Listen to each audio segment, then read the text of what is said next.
Today's Thursday, March 19, 2020. Coming up on Roland Martin Unfiltered, Donald Trump continues to lie when it comes to the coronavirus pandemic. Folks, Brooklyn's bureau president will join us to talk about what local government can do to stop the spread of the virus. Also in Prince George's County, State's Attorney Aisha Braveboy and the ACLU are calling for the release of some prisoners who are at the risk of contracting COVID-19. We'll have her on the show. Plus, there's a lot of misinformation circulating on social media. We'll have a black healthcare expert breaking down the facts and what is fiction. Also, we'll show you what a pastor in Atlanta said about why churches should be closing in response to coronavirus. Folks, we've got some of the top black experts. You're not going to see them on cable news or broadcast news because you swear black people aren't experts when it comes to this health crisis. That's why we have this show and why we do what we do every day on Roland Martin Unfiltered. It's time to bring the funk. Let's go. He's got it. Whatever the biz, he's on it. Whatever it is, he's got the scoop, the fact, the find. And when it breaks, he's right on time and it's rolling. Best believe he's knowing. Putting it down from sports to news to politics. With entertainment just for kicks, he's rolling. It's on go, y'all. It's Roland Martin, Rolling with Roland now. He's funk, he's fresh, he's real, the best, you know he's Roland Martin now.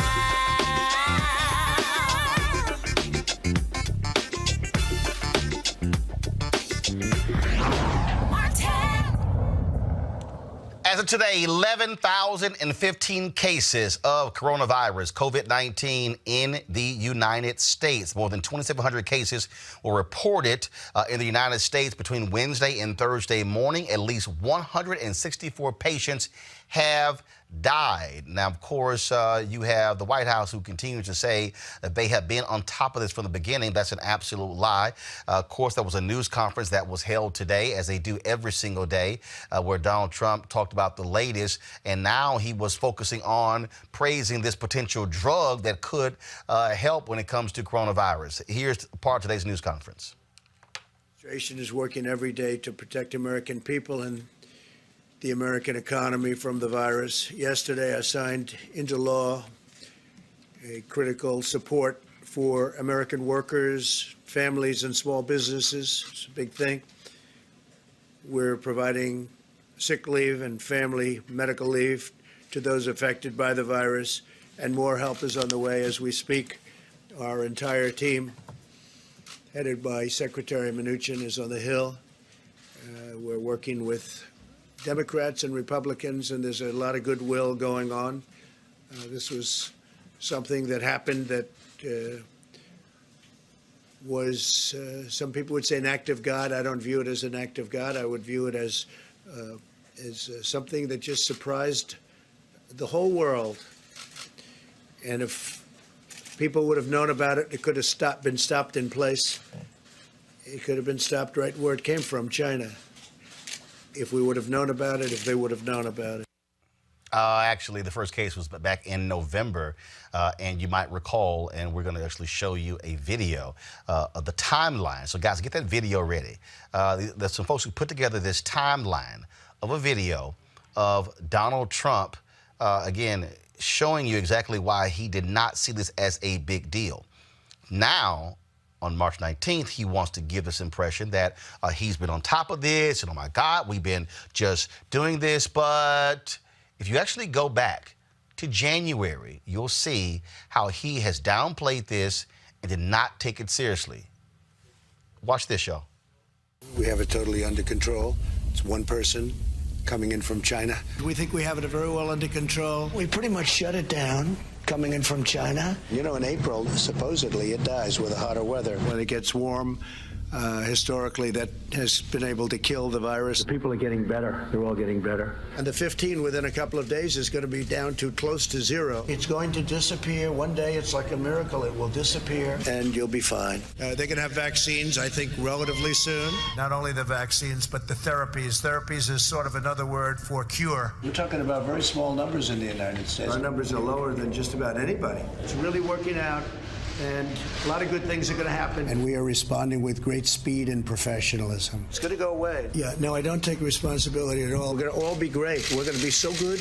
This came up, we came up so suddenly. This is a pandemic. I felt it was a pandemic long before it was called a pandemic. All you had to do is look at other countries. The coronavirus, you know that, right? Coronavirus. And this is their new hoax. We're 15 people in this massive country. And because of the fact that we went early, we could have had a lot more than that. We're doing great. Our country is doing so great.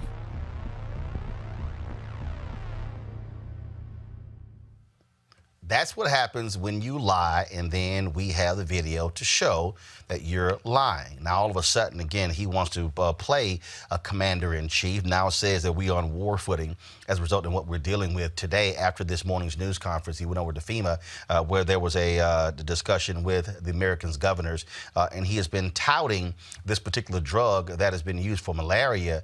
The problem is we've known about it for quite some time, and they haven't even actually done testing yet. See, here's why you have to be very careful. And see, mainstream media too often isn't doing this. They cover this big Trump announcement and, oh my goodness, breaking news. But then all of a sudden you realize that he's lying. And so we're not going to believe anything that he says until, frankly, 4 or 5 other people actually confirm it to know whether it's true. He stood before the cameras and said how the Department of Defense is getting ready and we're going to be moving these hospital ships to New York and other places. But they're still they're docked in Virginia under maintenance. And it may be 2 to 3 months before they can even get out. That's why you got to be real careful when Trump starts talking, because the moment he says something, you can pretty much assume he's lying. But again, this was the call that took place today with the governors at FEMA.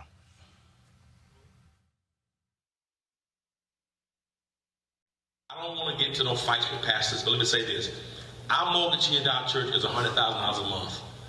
Kill that video. That's a pastor's. This here is a video. That video is wrong. This is the video of Trump today at FEMA talking to the governors. He has approved a compassionate use for a significant number of patients. We have a drug called chloroquine. A derivation would be hydroxychloroquine, which I hear even better about. It's a common malaria drug. It's been available, so therefore the safety level we understand very well. It's been relatively safe, and it showed very encouraging early results, really encouraging. If this works as well as hopefully it might, the FDA, which would have taken normally much longer to do under our great secretary, has been fantastic. The head of the FDA has been Dr. Hahn, Dr. Stephen Hahn. He's been fantastic. He got it approved very quickly. The FDA has approved a compassion. If it works. Now, the federal government is preparing for the possibility that the pandemic could last up to 18 months or longer and include multiple waves of illness. That's really what changed his tune. When the Department of Health and Human Services presented this report that said upwards of 2.2 million Americans could actually die over 18 months, then all of a sudden, he wants to now begin to play president. That really only lasted 24 hours. Now, there's also continuing to be a shortage of medical equipment, and the spread of the virus is showing no signs of slowing down. Now, Treasury Secretary Steve Mnuchin said the government is looking at mailing Americans cash assistance, and legislation that's passed by Congress could provide paid sick leave to some workers. But again, they're still trying to figure out exactly what that is. Going back to this whole issue of medical equipment, today's news conference, they talked about the shortage of masks in hospitals and how they talked about, how Pence said he met with 3M and then they can do $35 million a month. Okay, guys, so let me do this here. So this, I want you to control room. I want you to get that video ready because I want you to show that calendar. Pence says Trump sent him to Minneapolis to meet with 3M and how they can mass produce 35 million a month, they can do 420 million masks in a year. He mentioned another company that can do around 100 million or so masks a year. Okay, it's March 19th. Now you remember, and we're gonna play that video again. January 22nd, Donald Trump said on CNBC, oh, one person from China, we pretty much got this whole thing contained. So if you go to February 1st, had this administration used their brains and looked forward, and if they had ordered the companies to begin to produce the masks needed, guess what? Today, you would have been able to have 35 million across the country, high-quality masks, in hospitals, as well as to emergency workers. But the folks in the administration did not take this seriously. And what is more shameful, it took Tucker Carlson of Fox News to leave his home in Florida, to drive to Mar-a-Lago, to meet with Trump, to get Trump to all of a sudden take it seriously. And now you have the Fox News personalities who are now saying, oh, we always told you this was going to be a major deal, when in fact they were parroting Donald Trump and not taking this seriously. So we're going to play for you again that video that was put together so you can actually see the timeline and why these folks are lying. Here it is. We have it totally under control. It's one person coming in from China. We think we have it very well under control. We pretty much shut it down coming in from China. You know, in April, supposedly it dies with the hotter weather. When it gets warm, historically, that has been able to kill the virus. People are getting better. They're all getting better. And the 15 within a couple of days is going to be down to close to zero. It's going to disappear. One day it's like a miracle. It will disappear. And you'll be fine. They're going to have vaccines, I think, relatively soon. Not only the vaccines, but the therapies. Therapies is sort of another word for cure. You're talking about very small numbers in the United States. Our numbers are lower than just about anybody. It's really working out, and a lot of good things are going to happen. And we are responding with great speed and professionalism. It's going to go away. Yeah, no, I don't take responsibility at all. We're going to all be great. We're going to be so good. This came up, we came up so suddenly. This is a pandemic. I felt it was a pandemic long before it was called a pandemic. All you had to do is look at other countries. The coronavirus, you know that, right? Coronavirus. And this is their new hoax. We're 15 people in this massive country. And because of the fact that we went early, we could have had a lot more than that. We're doing great. Our country is doing so great.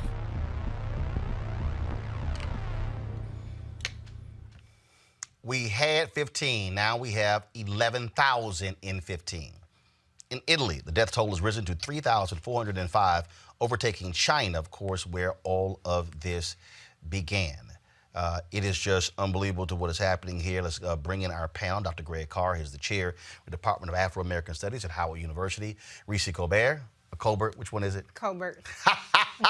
Black Women Views, and also joining us via Skype is Erica Savage Wilson, host of Savage Politics Podcast. Greg, I want to start with you. The moment he opens his mouth, he's lying. And what happens is how the media treats this. He talks and they say, oh, something new. No. You can't assume that because he lies and will stand there and repeat a lie, and then Fauci or someone else will step up and actually give the truth when he just lied 3 minutes ago. That's exactly right. Our brother Kamau Bell tweeted something a few minutes ago. He said, what if they just put him in front of a fake camera with nobody in the room and let him talk to that fake camera while the rest of us go try to work this out? I tweeted him back. I said, there it is, brother. Because, you know, I mean, looking at the people behind Trump has become an exercise akin to, and I know you remember this, the Politburo used to watch the people standing behind Khrushchev or Stalin looking for any, and you see these people tortured. The other day when your colleague and our dear friend, Yamiche Sender, asked him about that China racist remark, you could see the woman on the left kind of squint like, what the hell's going on? But every calculation they've made has been a political calculation. hopefully we'll get a chance to talk about Andrew Ross Sorkin, who wrote in the New York Times today that one solution, while they're going to cut everybody a $1,000 check, might be actually to give a no-interest loan payable over 5 years to the businesses and employ everybody. I mean, it's a really fascinating thing, but Trump is not thinking like that. Everything is being made with political calculation in mind, from his China racism to the call. I listened to the call with the governors. I watched the call. Brian Kemp laid out, Mr. President, thank you so much. Sounding like everybody on the stage, thank you so much, will you leave this hospital ship afterward? And then you hear the governor of Louisiana, don't nationalize the don't federalize the National Guard. Everything is being catered to one man. This is turning into something very ugly. So I agree with Kamau. Put him in front of a toy camera and let's get to work trying to solve this, because that dude is going to run us into a ditch. And what we're dealing with here, Erica, is a growing problem. When the question is asked about testing, they say thousands and thousands and more are being made available. You notice no specific number. When they say we have more and more labs that are coming online doing testing, they don't give a specific number on how many labs, how many tests are being processed by each one of those labs. Then today's news conference, when a reporter began to ask about the issue with hospitals and shortages, and then Trump goes, "Oh, well, that's not what I'm hearing. I'm hearing everything is fine." And you're sitting here going, "What the hell are you talking about?" Yeah, this is the moment that we're in. And what Dr. Carl was saying, the suggestion that was made, I've been thinking to myself for over a week now, I don't think that any of these news conferences need to be televised. I don't think that they need to be breaking news. I think what needs to happen is that they need to be recorded. It needs to be fact-checked. And if it proves to be factual, then that needs to then be released to the public. You know, he's touting himself as a wartime president. I don't know that there are really any heroes at war. And in talking about wartime, this is something that was completely preventable, and that there is going to be so much collateral damage that I don't believe that the public is prepared for.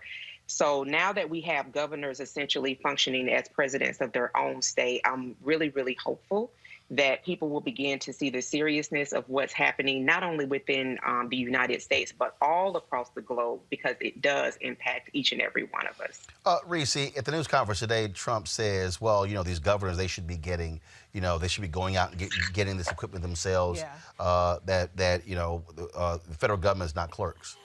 Yeah. I mean, actually, that is a role that you serve. Right. I mean, he's obviously doesn't understand the power of the government, but it's also an indication of how ill-prepared we are. I mean, I listened to a New York County, New York City commissioner, and she said they requested 2 million masks, and they received 76,000 expired masks. Wow. What? And this, you know, to your point about Mike Pence, you know, that meeting happened where he touted the 3M thing. That happened over a month ago, or back in February, and 3M came back and said, well, we're not on contract for that volume of production. And so what we consistently see from this administration is lying, you know, frankly, lying or misleading people about the capacity that the government has. And they're not keeping up with what their promises are. They're not keeping up with the testing. They're not keeping up with the masks. They're not keeping up with anything. And now the CDC is actually telling workers, reuse masks, use a bandana if you need to. This is absolute insanity. We are so far behind other countries in our capabilities, and the fact that we're hobbling this together at this point is really scary. Great. Anybody who understands scale, who understands forecasting, we are the experts who can do that, who can sit here and say, okay, if this happens, based upon what's happening in other countries, we can project this is where we'll be in a month, in 2 months, in 3 months, and beyond. You swear these folks didn't do that. And again, this whole idea of, and then you have this idiot Bill O'Reilly who tweets that, oh, the nation was distracted from coronavirus during impeachment. See, that's the whole new one, which is a joke because, again, you use him as the example. January 22nd.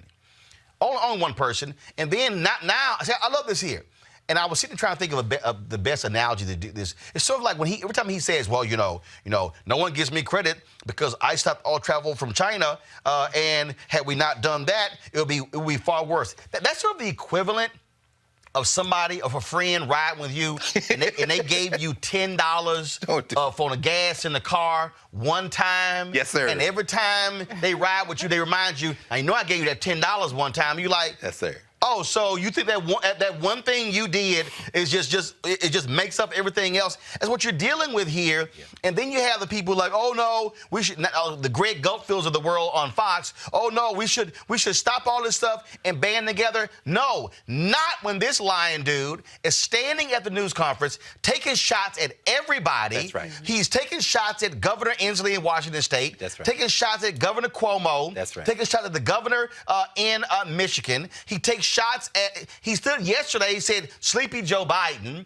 I mean, that's what he does. And so you somehow expect us to respect you and listen to you when that's what you do? Hell no. No, Roland, in fact, this is where you always make this point when it comes to journalism. This is where journalists are separated from people with access to public forums.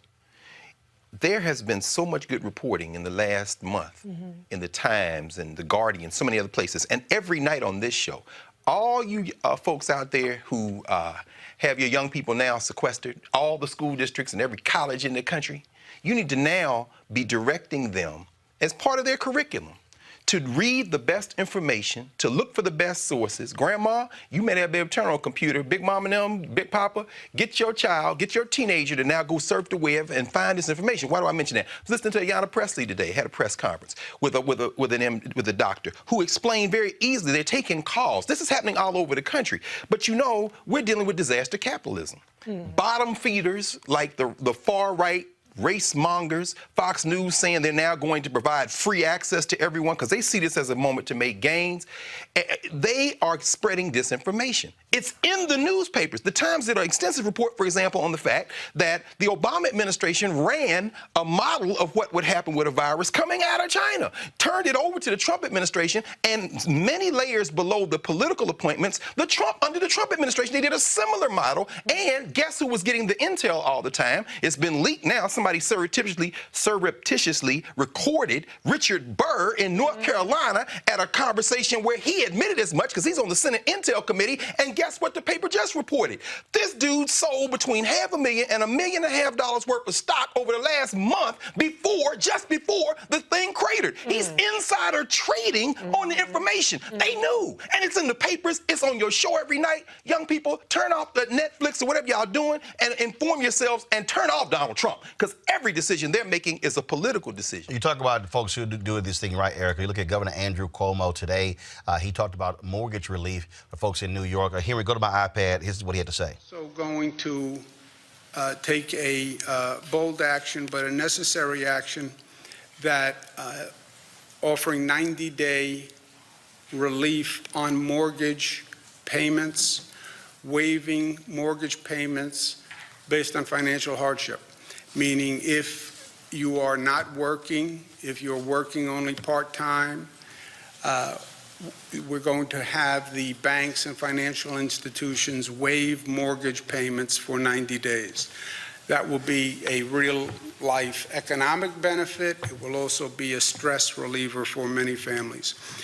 Waiving these payments will not have a negative effect on your credit report. There'll be a grace period for loan modification. We're not exempting people from the mortgage payments. We're just adjusting the mortgage to include those payments on the back end. No late fees or online payment fees. Again, that's Governor Andrew Cuomo. You see, again, governors who are having to take the lead because, frankly, you're not getting the kind of information that you should be getting out of the federal government. This, Erica, is a problem because, again, what the problem that we're having is we're not getting enough testing. And the fact that we're now in March 19th, they stood a week ago Friday, with Walmart, CVS, Walgreens, talked about using parking lots, drive-through testing. None of it's happened. There are no details. It was all for show for the purpose of a short-term gain in the stock market last Friday. That's right. Right. I mean, Donald Trump is essentially a magical elf. And that's how he's presenting himself, always trying to find a short-term solution to something that literally requires a level of critical thinking. And so what Andrew Cuomo, Governor Andrew Cuomo and other officials are exhibiting is something that has been lacking since this regime has been in place, which is leadership. When you think about the global supply chain that's really now bottlenecked, I'm from Albany, Georgia, and there's a piece where it talks about specifically my hometown. We only have one hospital, Phoebe Putney Hospital, because it bought out another hospital, Palmyra Hospital, one hospital that services roughly about 90,000 people in the city and the county. But then there's surrounding counties as well, where you're talking about towns where there are only, a few thousand, maybe 30, 40,000 people. HBCU, Albany State University, all these other different school entities that rely on one hospital. That hospital now is making DIY masks because this incompetent and sycophantic regime did not find it important enough to put people in front of Donald John Trump Jr.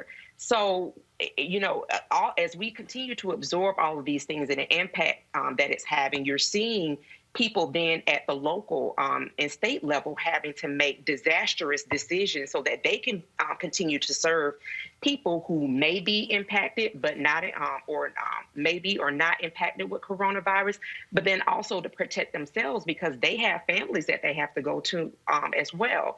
And so again, like as you said, if back in February, there would have been some level of decisiveness. There would have been some actual leadership to happen after he dismantled the global health team that, again, under President Obama had been established back in 2014, handed off so that, listen, if there was any type of crisis, especially the ones that were forecasted to come down the pipeline, that there is an infrastructure in place. So since that's been dismantled in 2018, and since he continues to lie and all of these individuals surrounded by him are spoon-feeding him what truths they want him to have, we are all in the public and really globally paying the price. So my hope is that as we continue to move through this, that people will actually take these unfortunate, painful decisions with them as we near going to November.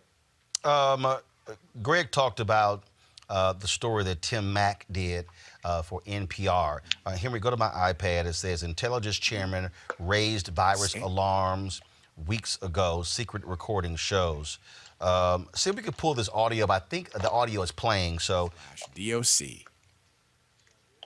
NPR has obtained a secret recording taken 3 weeks ago. You're going to hear the voice of Senate Intelligence Committee Chairman Richard Burr, Republican in the Senate. You're going to hear him warning a private audience about how the coronavirus would impact the United States. There's one thing that I can tell you about this. It is much more aggressive in its transmission than anything that we have seen in recent history. It's probably more akin to the 1918 pandemic. More akin to the 1918 pandemic is what you heard him say there. This was a stronger message than most Americans were hearing at that time. And Burr's comments raised questions about why an audience at a lunch on Capitol Hill would get what seemed to be a more frank assessment than the general public. NPR's Tim Mack is the one who got his hands on this recording and is with us this morning. Hi, Tim. Hey there. Okay, so who was the senator speaking to in this clip, and where did the tape come from? Well, the luncheon was organized by the Tar Heel Circle, which consists of businesses and organizations from North Carolina, the state that Senator Burr represents. Membership in the Tar Heel Circle costs between $500 and $10,000. Burr was talking candidly about his assessment of about how bad the coronavirus might become in the U.S. And the tape comes from an attendee who became alarmed about Burr's dire warnings, so began to record. Oh, so worried and saying this sounds... if you go to npr.org, you can actually hear Tim's whole report. Reese, here's what is so great. This is the guy who is the chair of the Senate Intelligence Committee. Right. This is the guy who is getting information that is classified. We know that there is a unit of the intelligence community that was tracking the coronavirus very early and alerted folks all the way up the chain of command. Right. To Greg's point, the folks at ProPublica actually broke the story. And then this is the headline right here. Go to my iPad, Henry. Senator Burr sold up to $1.5 million in stock 1 week before the market tanked. The story was done by the folks at ProPublica. Folks, check this out. It says Burr's committee was reportedly receiving daily briefings about the coronavirus at the time of his February 13th selling spree. Look at the date, folks. February 13th.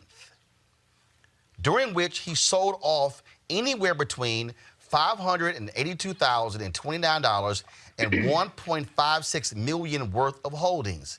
Specifically, he sold off up to $150,000 worth of Wyndham Hotels and Resorts shares and up to $100,000 of Extended Stay America shares. 1 week after Burr sold his stocks, the markets tanked and have lost about 30% since. Wyndham Hotels stock has reportedly lost 2/3 of its value, while Extended Stay America shares are worth less than half of what Burr sold them for. Reese, here's what's interesting about this here. If you actually looked at the economy at that time, travel was fine. Yeah. Hotel stays were up. Yeah. What other rationale would you sell them than, something's about to come down, I need to unload my stocks? Yeah, I mean, it's Republicans doing what they always do, which is putting profits and self-interest before country, rather. That's the same time that Senator Kamala Harris was calling the administration officials for a public hearing and taking them to task for not bothering to show up and not having a good excuse. And then on the other hand, you have a Senate leader, Senator Burr, who is trying to, protect their pockets. So that is just a classic case of how the Republicans operate versus how the Democrats operate in this situation. Senator Burr definitely has the power to call hearings. He has the power to help get this information out there, and he's instead giving a private audience to his donors. And it's just appalling. And this is the information gulf that we're seeing. We're the ones that are being kept in the dark. And what we are given is mixed messages, a lot of times disinformation, even from the administration themselves. The Republican and Senate, that's a whole different story of just flat out apathy and not giving a damn about what's happening to people, not to corporations, but to people. Folks, joining us right now is the Bureau President in Brooklyn, Eric Adams. He joins us via Skype. Glad to have you here, President Adams, on Roland Martin Unfiltered. Thank you, Roland. Good to be with you as well. You're also running for mayor of New York City as well, so we want to go ahead and make that point. Let's talk about this here, this whole issue of what's happening in places like New York City. The reality is we've heard Mayor de Blasio say shelter in place, prepare for the worst. Today, Governor Andrew Cuomo, yesterday he said companies at no more than 50% in terms of employees. Now it's been raised 75% where the folks, non-essential folks, can't be in the office. Do you? And I made this point a couple days ago. I think that we're doing this thing piecemeal. You had Bill Ackman, who went on CNBC yesterday and said, "Look, you got to shut this thing down for 30 days." At what point do leaders step up and say, you cannot do mass testing unless you actually shut it all down to get a true handle on what's happening in this country? Agree or disagree? Agree 100%. And in addition to that, we need to do a real analysis of how we are approaching this crisis. To the heads of my hospital in Brooklyn. For those who are not familiar, Brooklyn is one of the 5 counties in New York. It's the largest. If it was a separate city, it would be the 3rd largest city in America with 2.6 million people. 47% of them speak a language other than English at home. When I spoke to the heads of my doctors, presidents of my hospital, they told me all the testing you had to go through the Department of Health, the State Department of Health. For every request they requested to have a test, 9 of the people were denied, 1 were allowed to get the test. That's extremely significant because you're seeing particularly in Brooklyn, there's an undercount because 9 out of 10 people were denied the test. I believe if you do analysis across America to those communities of color, you're going to see that there's an under-testing problem. So we really don't know how much this virus is impacting those communities of color. If it's happening in New York, I assure you it's happening across the country. And I think it's imperative that we have a real conversation about how do we shelter in place to really deal with this issue. And again, the last thing in the world I want to see is a national shutdown where everyone is sheltered in place. But you look at finally where you have the governor of Florida who's been shameful because they were sitting here scared of losing spring break money. You had thousands of people congregating on beaches. Initially, you had states who were moving to say no more than gatherings of 1,000 people. Then some said 500. Then some said 250. And the CDC said 50. The next day, the CDC said 10. And the reality is there's no way to get a handle on who's infected and who isn't unless you do massive testing. Look, today, and here's what's unbelievable. You talk about 9 out of 10, Sean Payton, head coach of the New Orleans Saints, has announced he tested positive for coronavirus. You have, of course, Kevin Durant there in Brooklyn with the Brooklyn Nets and 3 other players as well. And I'm not singling them out, but you have to ask the question, how in the world are 8 NBA teams getting fully tested and NFL people are getting tested, but regular, ordinary people can't get tested? There's a problem. And then Trump goes, well, hey, you know what? That's the way life goes, essentially saying, hey, the rich actually get these things. This is maddening. I read this New York Times story where this matriarch of a family, her and 2 of her kids have died. 20 family members are quarantined and trying to figure out what's going on. And then you can have it and show no symptoms. So how in the hell you know somebody else has it? I mean, it's just sort of maddening watching this every day and this piecemeal hoping that this thing just sort of just, to Trump using his own words, goes away. And so true. And you touched on 2 things that I want to touch on temporarily. One is that we stated in the state that the only time you get to test if you are really hospitalized and you are showing advanced signs of coronavirus. Yet you're watching those without any signs at all receive testing. So you're sending a mixed message to the American public. Advanced signs means you're damn near dying. Without a doubt. And then when you look at the methods of testing, how are we allowing everyday people to receive the test? And that is what we're fighting for now. But also, are we using technology effectively? I'm speaking to you via Skype. You know, why are we using telemedicine? Telemedicine is a powerful tool to screen out those individuals who have questions that they want to ask. We just opened a telemedicine command center at my Brooklyn hospital, and it allows people not to overclog emergency rooms. And this is something we need to infuse into the healthcare crisis. But the real question Americans need to be asking is, we said a year ago, no, this has been predicted for the last 10 years or even more. We know we have superbugs. We know we're going to get a virus. Where's the playbook? How come we're not ready and we're caught flat-footed on these issues that we should have been prepared for, not only on the national level, but the state and the city levels? We knew this was happening. We should not be trying to figure this out right now. Well, first of all, the Obama folks, before Trump was sworn in, they went through an actual exercise that dealt with this, and pretty much the Trump people just blew it off and didn't take it seriously, and then wiped out many of the people who were actually supposed to be doing it. You talk about with the Brooklyn Hospital Center in Fort Greene with this outdoor tent facility to pre-screen people for coronavirus. That makes sense because, unfortunately, we're seeing in Parkland Hospital in Dallas shutting down visitors. I saw a tweet from Mark Lamont Hill. His dad has been ill, 92 years old, has been going there helping, feeding him. He's now moving to a nursing home. He can't go see his dad, and he literally said to me, he said, I may not see my dad ever again if he doesn't get well.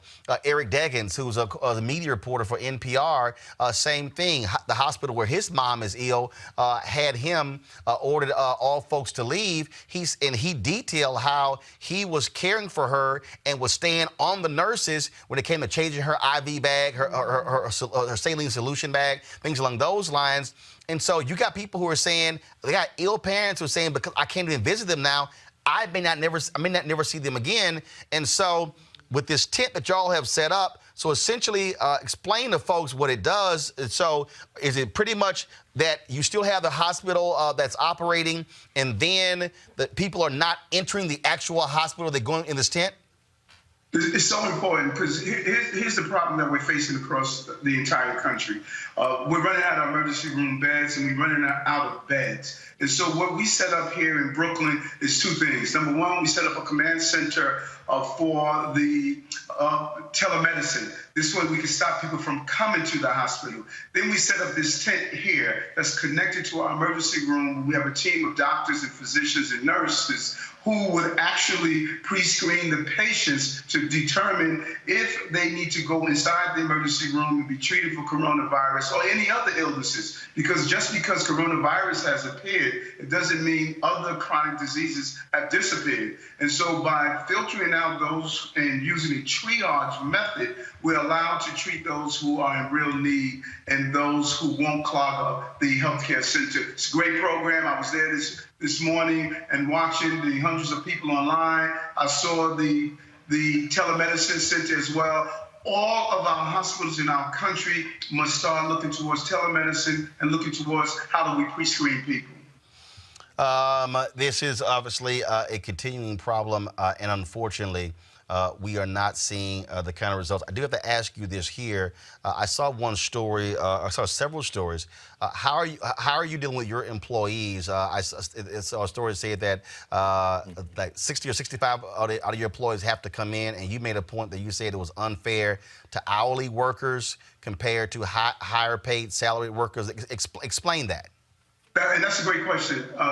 First, none of my employees that wanted to stay home, I refused to allow them to stay home. 5 employees came to me. They said they wanted to stay home. I said, you have a right to do so. We're not going to do that. I'm so proud of my employees because they stated, we want to be in the office. We have all of these people who are in crisis. We want to deal with them. What the city put out, they stated that all non-essential employees, those are managers, they told them they can stay home with their families, and all the other employees, they have to come in. I said, that is not right. My managers are paid more. If you pay more, you do more. I'm not going to sit home, my managers who are paid at the highest end, and tell my everyday hourly employees, you have to come in. And that is what, when you hear the term of telecommuting is something that is given to the high end of the employee and civil service pool. Over 350,000 New York City employees, 10% of them can telecommute, non-essential. That's the high end of the spectrum. That is not my bus operators who are predominantly black. That's not my 9/11 operators who are predominantly black and women. That's not my nursing staff. So I say no to saying the high end can go home and the everyday people who are making the city run, we're treating them differently. That's unacceptable to me. And I told my managers that you will stay with the team and we will all get through this together. All right, Brooklyn Bureau President Eric Adams, we appreciate you joining us on Roland Martin Unfiltered. Thanks a lot. Thank you. All right, folks, we talked a lot about hospitals, we talked about schools, but also what about the people who are actually incarcerated? What is happening there? Although there have been no coronavirus cases reported in Prince George's County Correctional Center, State's Attorney Aisha Braveboy says reducing the numbers is a good idea. Here's a video that she put out. Hello, I'm Aisha Braveboy, State's Attorney for Prince George's County, Maryland. As everyone knows, the coronavirus is seriously impacting our communities as well as others throughout the county and world. In light of this, drastic steps have been taken to curb the spread. It is important that we take steps to ensure that the virus doesn't spread among our jail population. The jail is a place that could present a breeding ground and further prolong this crisis. Therefore, my office is working with the Public Defender's Office to review release conditions for inmates. We will consider cases in which individuals are charged with low-level offenses, nonviolent offenses, or who have a short time left on their sentence. Our goal is to safely and judiciously reduce the jail population. While no cases of the virus have been confirmed at our jail, it is important that we work proactively. Together, I am confident that we can contain this deadly disease. As state's attorney, my top priority is the security of every resident, including those housed in our jail. I will continue to implement common sense strategies to promote safety and justice for all. I urge you to be safe and take care of yourselves and your families. Also, please look out for our seniors and those with disabilities. We are a strong county because we care about each other. I am confident that we will get through this and come out stronger together. The ACLU is also sending a letter to Attorney General William Barr saying, quote, the public health crisis presented by the coronavirus highlights the need for the Department of Justice and the Bureau of Prisons to take immediate action to safeguard those under its care. Time is of the essence, and the Bureau of Prisons must act swiftly and responsibly to ensure that the 122 facilities in its system housing nearly a quarter of people, over 10,000 who are over 60 years old, are safe. Joining me now to talk about this is Prince George's County State's Attorney Aisha Bradeboy, as well as Dylan Hayrie, ACLU Justice Division Strategist. First and foremost, Aisha, the thing is, Senator Kamala Harris also has called on the Bureau of Prisons to also release low-level offenders as well. And so, but it's interesting that we're looking at a situation now where this is where we are forced to look at every single facet of our society. Whether we're talking about schools and hospitals, we're talking about whether you're poor, whether you are at the top 1%, whether you're NBA players, whether you're inmates. I mean, this has a dramatic impact. We do know of one particular state where a corrections officer tested positive, and they've had to quarantine upwards of 20 inmates, a person that we're in contact with. And now you're also dealing with inmates who are in much different environments than, frankly, a lot of us. Aisha, go ahead. You know what? Yeah, you're going in and out with your question. Hi, 1 second is breaking up right now with you. Guys, let me know about her Skype. Let me go to Dylan. Dylan, go ahead and comment on that, please. Yeah, I mean, as you said, Roland, we're going to have to re-examine how we do a lot of what we do in society on an everyday basis. And first and foremost among that has to be the way we treat currently incarcerated people and people who are coming into the criminal legal system now. And so as you referenced, the ACLU sent a letter to Attorney General Barr, and across the country over the course of the last 2 days, about 20 affiliates of the ACLU have also sent letters to their local criminal justice system leaders, urging them to do really three different things, right? Stop the flow of people coming into the system. For the people who are in the system now, find a way to get as many of them out as possible so they can be home with their loved ones or seek adequate medical care back in their community. And for those people who remain incarcerated, to make sure that there are plenty of services available, to make sure there is hygiene products available for free, to make sure visitation is not cut off, and where it is cut off, at the recommendation of local health experts, to substitute free calls, video calls, phone calls. All these things are things that could and should have been done all along the path, right? But here we are in the midst of a national pandemic, a national crisis, and to your point, we have to really rethink what we're doing and why we're doing it. And I think it's becoming more clear than ever that a lot of what we do in the criminal legal system, a lot of how we treat incarcerated people doesn't make a lot of sense. It's not fair, and it's going to hurt more people than it helps. So how do you, in the case of what Senator Kamala Harris is talking about, how do you release folks when the Bureau of Prisons just can't release them on their own? There has to be a court order or something from the Attorney General's office to release low-level inmates. Sure, and I would just say, too, that whether it's the jails and prisons at the state level or at the federal level, you know, there is going to be some level of executive action required to get incarcerated people out of jail and prison, right? So, yes, Attorney General Barr needs to act. Governors across the country who have the power of clemency and commutation need to act. Judges who are holding fines and fees over people's heads and keeping them incarcerated for non-payment need to act. Executives at every level of the system need to act. And one of the challenges in the criminal legal system, as you probably know, as your viewers definitely know, is that it's a very decentralized system, right? Very rarely can one single person do something that affects the entire system. But the exceptions to that are the governors and the Attorney General of the United States, who tomorrow could get hundreds of thousands of incarcerated people out and into the services they need. And to your question about where they go or what they do, folks are going to be released eventually anyway. We should be asking that question anyway. But yeah, now we absolutely need to make sure that people are getting treated, screened, sent to medical facilities where necessary, but most importantly, returned home to care for themselves and their loved ones who are at home and who may be suffering from this or who may be struggling under the economic hardship of quarantine. Greg, this is the point that I keep making. What this coronavirus has done, it is completely exposed every facet of the American system and way of life. It absolutely has. I mean, in this case, and again, kudos to this work, people forget the Constitution, U.S. Constitution is a very short document.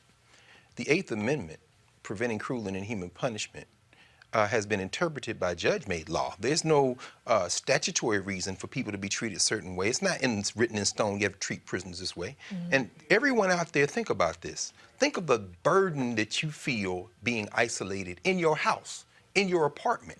Now, imagine if you are a prisoner and that has become your way of life. Everything from mental health. I mean, you literally go crazy. And think about people who are in solitary confinement. I mean, this is a crisis that's unfolding on a global level. Absolutely.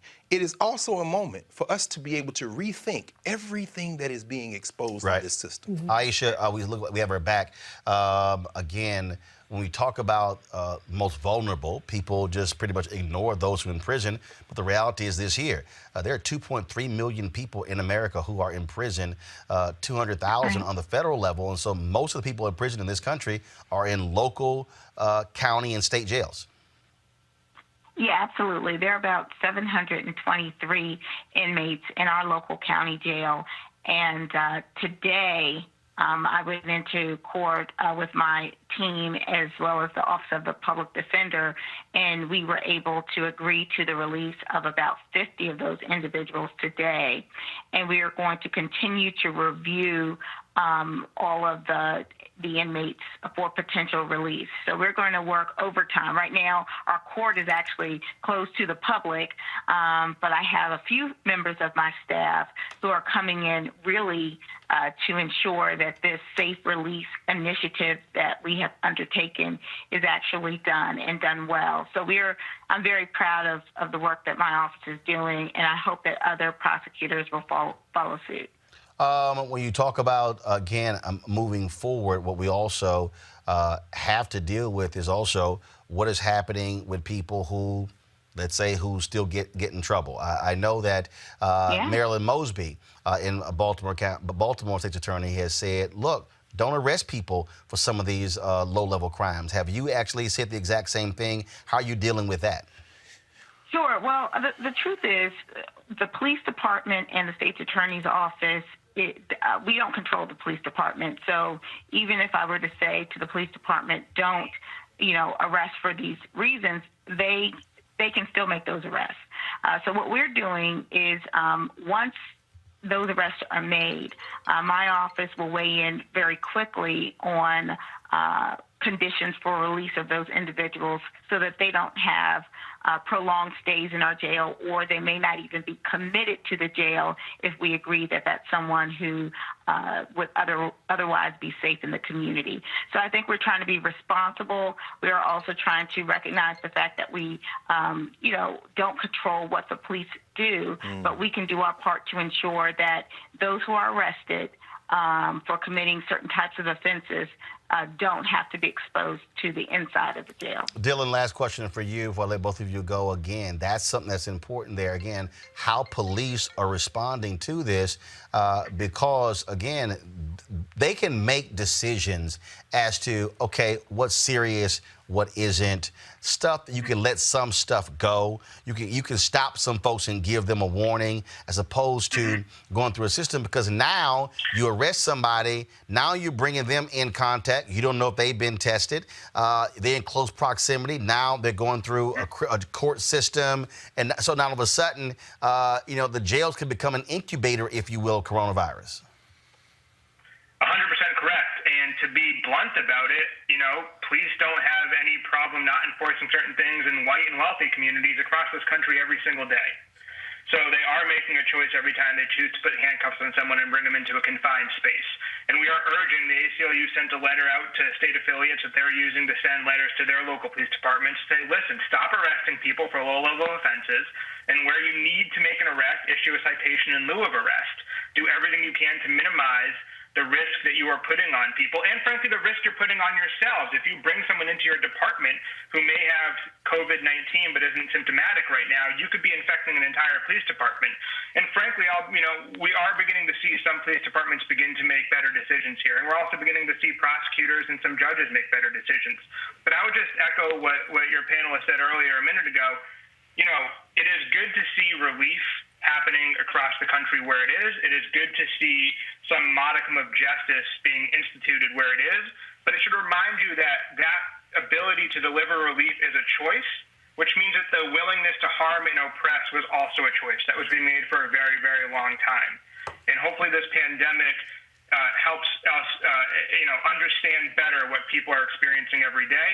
And as we continue to get through this as a country and deal with the health and economic crisis that's upon us, I hope we're also, again, reflecting on the things we can do to make systems across the country more fair and equitable for everybody, particularly the black and brown people across this country who've been under the thumb of the criminal legal system for centuries. Dylan Hare of the ACLU, Aisha Braveboy, we surely appreciate it. Thanks a lot. Thank you. Thank you. Thank you. Eric, I want to go to you. This is a statement from the Baltimore Police Department. Henry, go to my iPad. Quote, for the safety of our residents and officers, the Baltimore Police Department is assessing and evaluating what calls for service our officers will be responding to in order to minimize the potential for exposure to COVID-19. This includes giving guidance to officers in using their discretion to further minimize arrest on low-level and nonviolent offenses, especially those outlined in the state's attorney's letter. Speaking of that, Marilyn Mosby announced that her office will stop prosecuting, go back to the iPad, please. They will stop prosecuting drug possession. Let me pull it up. They will stop prosecuting drug possession, prostitution, and other crimes amid coronavirus. Erica, again, that's smart. And you're saying, like, look, these are extreme circumstances. And so things we're normally doing, we shouldn't be doing. And you've had these state's attorneys on your show before, and this also is hashtag Black Women Lead. The attack that these Black women prosecutors have been under since they assumed office, and what you're actually seeing is justice actually playing out. That these folks know that the people that bear the brunt of these policies, incarceration, are Black and brown people. So with the 700 and 23 people that State Prosecutor Aisha Braveboy shared with us in PG County, to read that 623 of those people are awaiting trial, 623 people out of the 700 plus that are actually jailed, that she and her office are going through, and they are pulling people together to say, who is it that we can release? Who needs to remain in jail? Because, of course, we have a lot of the courts that are closed amid this global pandemic. It goes back to what you were just saying, that a lot of how we operate with impunity is really being laid to bear. And so those are things that we have to deal with, it as us in the general public are dealing with some of the isolation pieces that folks in jail have to deal with. And then the other piece that I just want to add to that is that what the ACLU is doing as well in advocating for folks to be released is around saying to prosecutors to avoid cash bail. So what we've been hearing, prison abolitionists, and even prior to that, groups that are really ensuring that folks who are incarcerated do have some level of humane treatment and just advocating on their part. We're seeing that these different pieces that these Black women prosecutors have been advocating for, receiving threats, not receiving support even from their own office, continue to go after, and how that will be a benefit to society as a whole and to those people who are incarcerated. It only makes sense, Reese. It only makes sense because, again, these are extraordinary times. It requires extraordinary measures. Right. And it doesn't make sense. I mean, I remember I was Tashara Jones, sister who is the treasurer in St. Louis, when she announced, we're not going to be giving out parking tickets. Yeah. And then so the St. Louis newspaper attacks her, well, you don't have the authority. Her whole deal was like, What the hell is wrong with you? Yeah. It doesn't make sense to sit here and be slapping people with fines for parking when we're in this extraordinary crisis. Right. Plus, a lot of people are staying at home anyway. It's just smart things to do right now. And some of these people are so ignorant and they don't take into account the difficulty, frankly, other people are having on an everyday basis. Yeah. This exacerbates it. Right. And I think, you know, if you're a person who, for some reason, you just don't give a damn about prisoners because you don't have any morals, the fact of the matter is it's still a public health issue because you have workers that come into work these prisons that then go back into their communities. And so we have to really look at this as a public health situation. The same thing with when we had the immigrants and people felt like, oh, immigrants shouldn't be getting flu vaccines and different things like that, flu shots. You know, we have to stop looking and picking and choosing who is worthy of having consideration. And so I think that the work that the ACLU is doing, Aisha Brayboy, I think that's amazing work that she's doing. Senator Kamala Harris has been all over this. March 5th, she sent a letter to the Bureau of Prisons requesting their preparedness for this outbreak. So this isn't even something that she just is new to. And to Erica's point, yeah, this is absolutely hashtag Black Women Lead. I've seen as a prosecutor, Kamala Harris got raked over the coals, and these Black women continue to go through this. But this is a prime example of why it's important that we have a seat at the table, because we do take different considerations into mind. We have compassion for people in a different manner, and people who will not normally get this consideration. Because Attorney General Barr is not leading the charge on this. The Bureau of Prisons director is not leading the charge on this. It's these Black women leaders, it's ACLU, it's these different organizations that are leading the charge. And so I think that we have to continue to recognize who the leaders are and how they lead differently, and how we need to continue to put those particular people back in power. Greg, moving forward, what we are dealing with, I mean, look, we already hear the report, this may go up to 18 months. I mean, you know, we're now talking moving towards 2022. And I really think people have to get prepared mentally for this, and to understand what is actually happening. I mean, this is not something that, and again, because the federal government has been so lousy with testing, we do not have a handle of what's going on, and as each day progresses, we're left in the same situation of really not knowing what's on the other side. We have to get a handle of what's going on here. And now we're talking about Howard, other colleges, high schools, middle schools, elementary schools, jails. We're talking about small businesses, Black-owned businesses, mid-sized businesses, large businesses. Every sector of it. Ain't nobody, and even if your ass rich, the State Department and the CDC has just issued a travel advisory.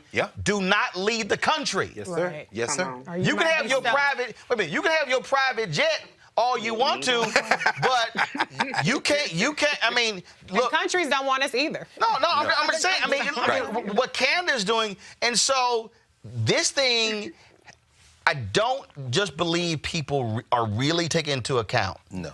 What the hell is going on here? No, you're right, really Roland. I mean, let's take Trump saying they're going to retrofit private business to do these masks and do some of this. That's under something called the Defense Production Act.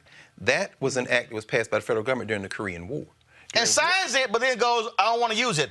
Right. It's the whole point of the damn law. That's the whole point. It's to use it. But this is the point, Roland, as you're making this. And listen, like you said, all these children who are home from school, K-12, and all those students, include Howard, who, like everybody else, has canceled their commencement. My man Nick Cannon's supposed to graduate. I'm like, Nick, he said, bruh, look, I'm good. I got to be with my kids. I'm sequestered in Jersey. I understand. But my point is, everybody's at home. Y'all need to support Roland Martin Unfiltered. Get this thing, keep this thing going, come online, and listen to this very carefully. How many times have you said this, Roland, when we talk about elections?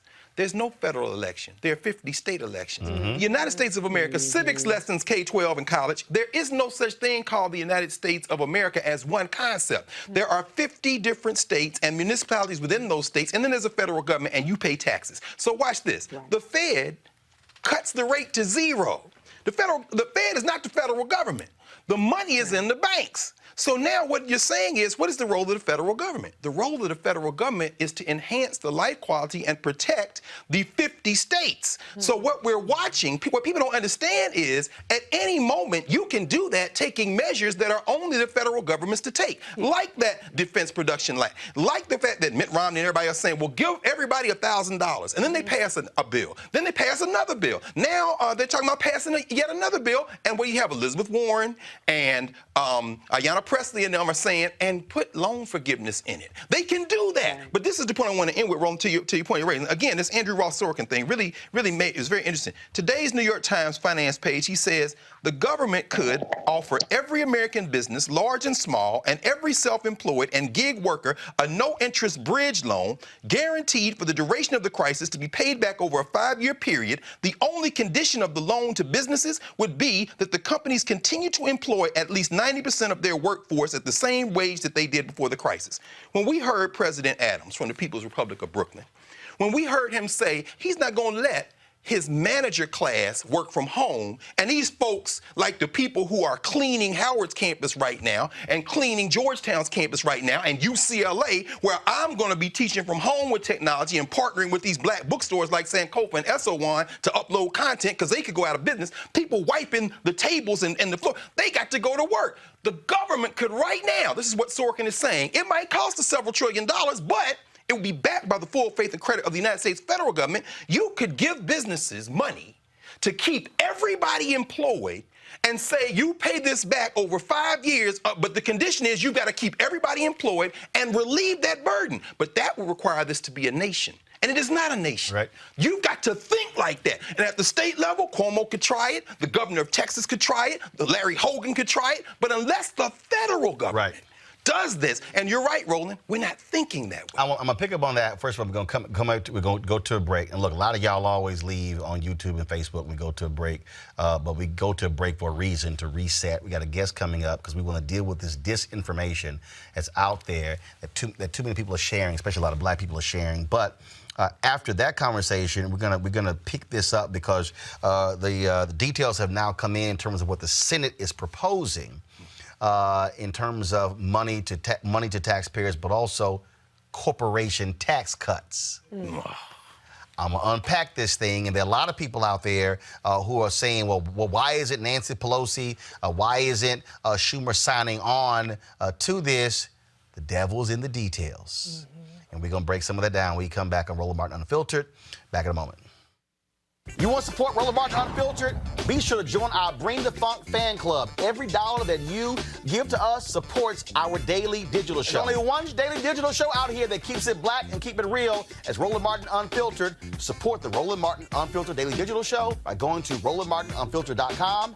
Our goal is to get 20,000 of our fans contributing $50 each for the whole year. You can make this possible. RolandMartinUnfiltered.com. All right, so a lot of y'all are always asking me about some of the pocket squares that I wear. Now, Robert don't have one on.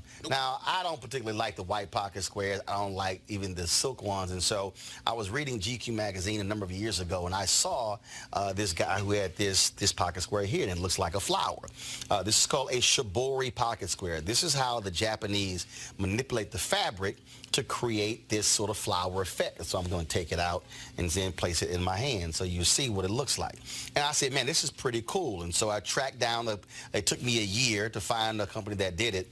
And so they make these about 47 different colors. And so I love them because, again, as men, we don't have many accessories to wear, so we don't have many options. And so this is really a pretty cool pocket square. Now, what I love about this here is you saw when it's in the pocket, you know, it gives you that flower effect like that.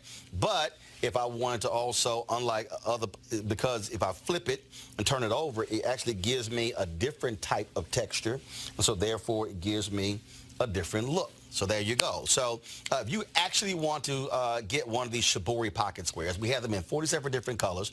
All you got to do is go to RolandSMartin.com/pocket squares. So it's RolandSMartin.com/pocket squares. All you got to do is go to my website, and you can actually get this. Now, for those of you who are members of our Bring the Funk fan club, there's a discount for you to get our pocket squares. That's why you also got to be a part of our Bring the Funk fan club.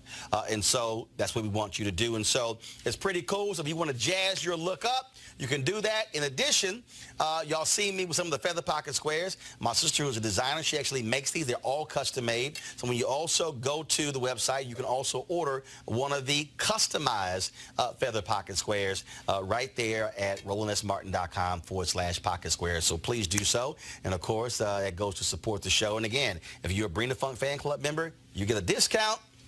This is why you should join the fan club. All right, folks, there's a whole lot of misinformation circulating on social media about how to protect yourselves from COVID-19.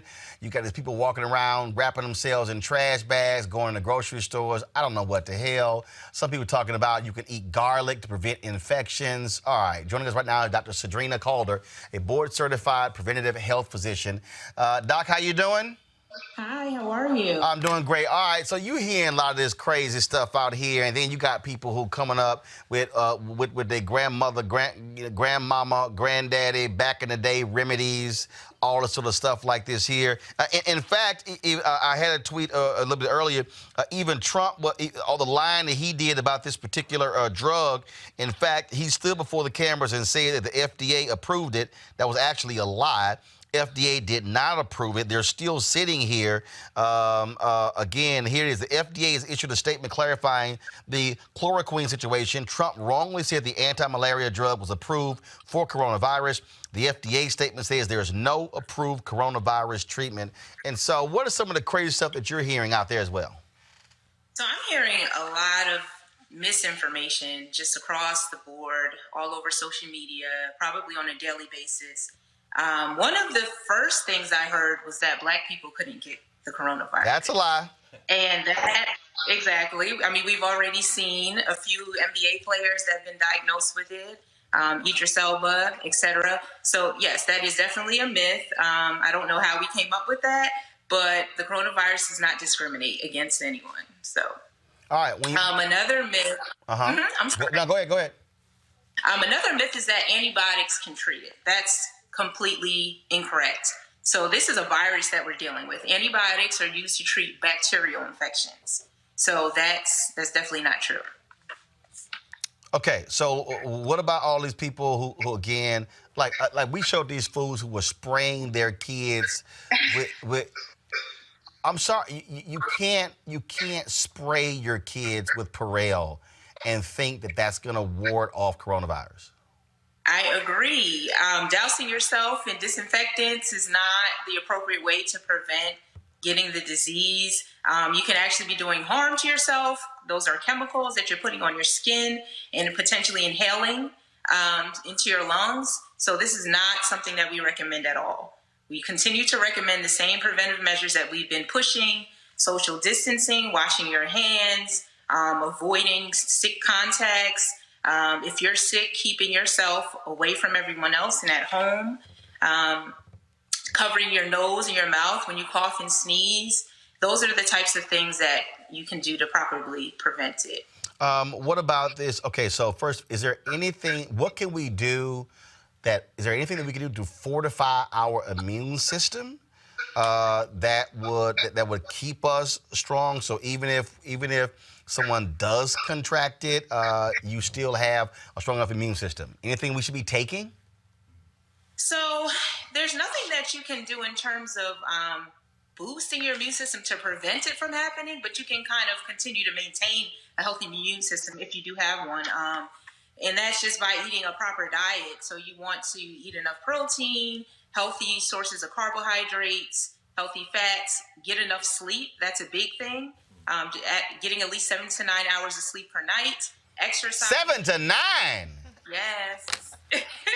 Hell, that'd be a miracle if I slept 9 hours. Yeah, I think most people have difficulty getting that amount of sleep, but that is the recommended amount. Doc, how many hours you sleep? Brother, half that if I'm lucky. But I'm listening to the doctor. I want to live, brother. I want to live. Dr. Calder, how many hours you sleep? Dr. Calder, how many hours you sleep? I'm sorry. I'm still trying to make sure I get to that 7 every day. I have trouble with that as well. Child, please. Yeah. If I get to 6, that's a miracle. No question. Yeah, for me too. 6 is doing pretty well for me, but I'm still aiming to try to get 7 every night. I got you. That's something I struggle with now, and I continue to work on. But in addition to that, just making sure you're eating enough fruits and vegetables so that you get all the proper vitamins and minerals that are needed to maintain a healthy immune system. Folks, for y'all on Facebook or YouTube, you got any questions or Periscope, go ahead and post your question, and I'll ask you real quick. Risa, you got a question? No. Erica, you got a question for Doc? Absolutely. Good doctor, thank you so much for joining us today. Wanted to find out how can we, the general public, communicate the severity of the virus to the younger population. I have a 20-year-old son who's college age, in college. And so in talking with him about it for quite some time, because of spring break and the different things that people around him were doing, he kind of did not understand the global pandemic event that we're in.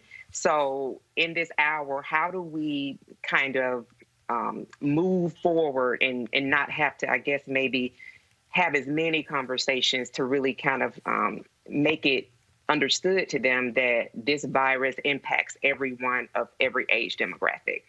Dr. Calder? Yes, well, I think it's important that we address one of the myths that is causing, I think, young people to believe that they're not at risk. And that myth is that only older people are affected by the virus. That is definitely not true. We're seeing about 20% of people that are infected with the virus are in the U.S. are in the 20 to 44 age group. So it does affect younger people. And these are hospitalizations, I should mention. 20% of 20 to 44-year-olds are being hospitalized because of the disease.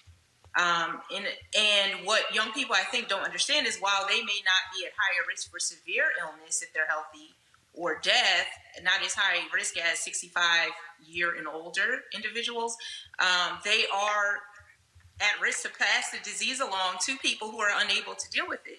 So yes, you may walk around and feel okay, but you may be a carrier of the virus and may be passing it on to an older individual or someone with a depressed immune system. So I think that information is what we need to focus on. So that but you know what, Dr. Calder, I think part of the problem, though, is, and frankly, we've got to blame all those folks who at these news conferences. The problem is they said, hey, if you're young, you know what, you're good. And that was a problem.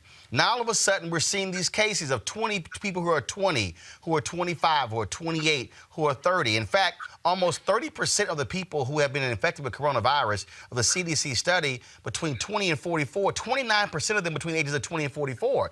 And so the people who are talking have got to stop saying it. Yeah. Because it's created this whole invincibility. That's why you got all the people who are out there on South Beach and everywhere else in Florida and other places saying, hey, yeah, we all good, because all they kept hearing is, you're young, you can't get it.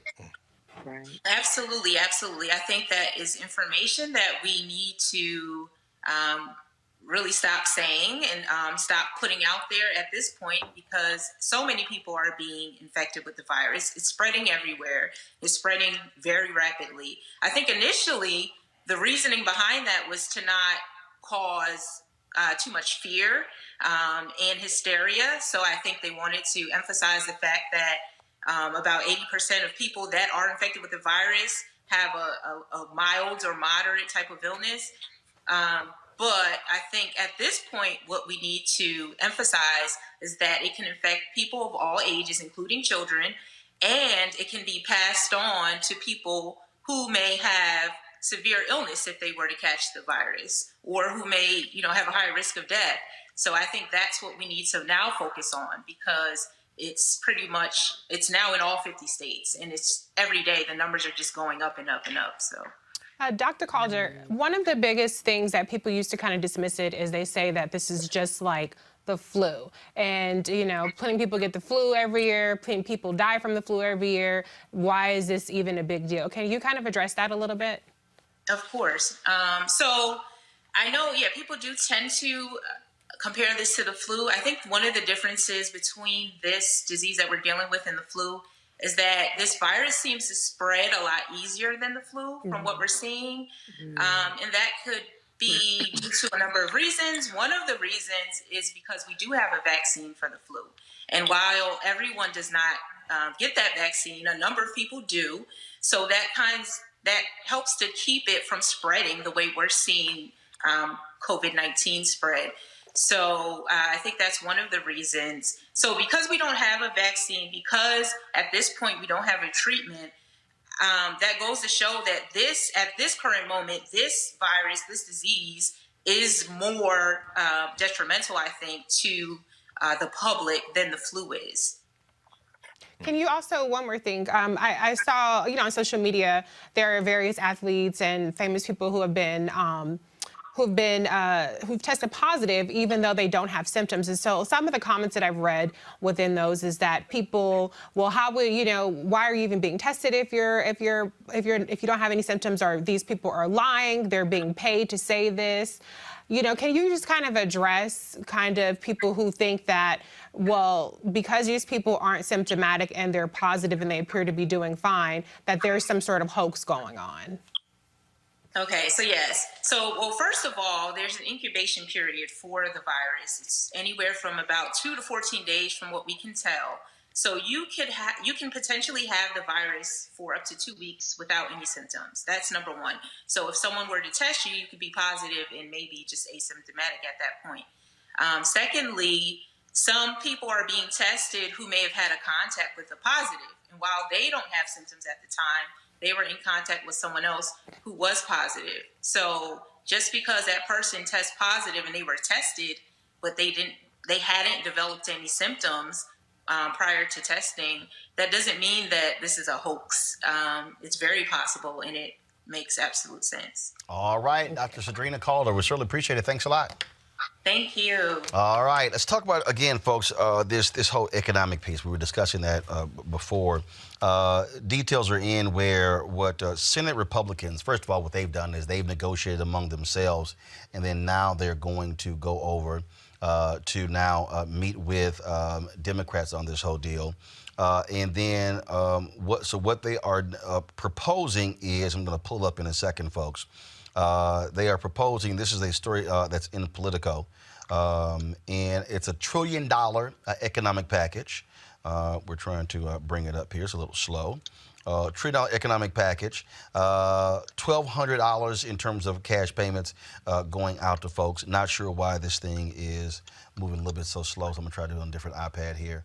And then what is also going to call for is, give me 1 second, folks. Literally, the details are just coming in right here. Here we go. Direct payments. Here you can go to my iPad.